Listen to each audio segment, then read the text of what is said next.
You arrive at the international airport in Kinshasa in the Democratic Republic of Congo. You are a key decision maker in a multi-million-dollar business deal with companies from Denmark and France. Their representatives will be in Kinshasa for 1 day only. When trying to pass through immigration, you are informed that the date stamp on your yellow fever card is illegible. You know for a fact that you received the inoculation within the last 3 years.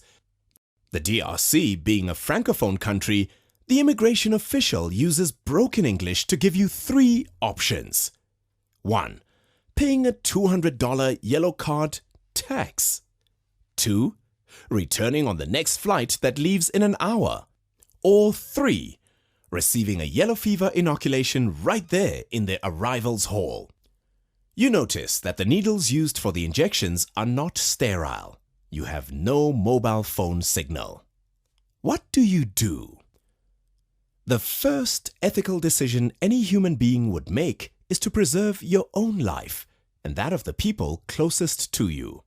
We can therefore eliminate option 3, that is, subjecting yourself to a yellow fever inoculation. We are now left with options 1 and 2. You realize that the $200 yellow card tax is in fact a bribe. You will not receive a receipt for it, and you will not be able to claim it as a travel expense. Option 1 is then to pay the official the $200 bribe and get on with it. Then you can conduct the business deal. After all, that is what you have traveled to Kinshasa for. Option 2 is to refuse to pay the bribe and take the next flight home, thus not attending the meeting where the business deal will be made. This situation is called an ethical dilemma. An ethical dilemma occurs when you have more than one course of action and where all options have potentially negative consequences.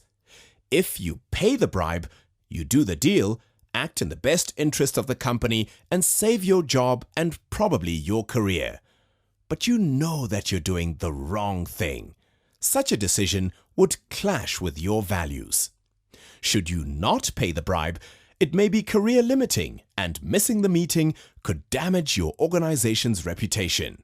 You could even potentially lose your job if your non-arrival causes your employer to forfeit substantial revenue from a potential deal. How do we know what to do in such a situation? What informs our thinking and eventual decision? A combination of the following factors will probably influence your decision: the direness of your situation and the extent of the intimidation in the moment, your belief system and personal values, your ethical courage, your experience, what your organization would expect of you in such a situation. What would your organization want you to do?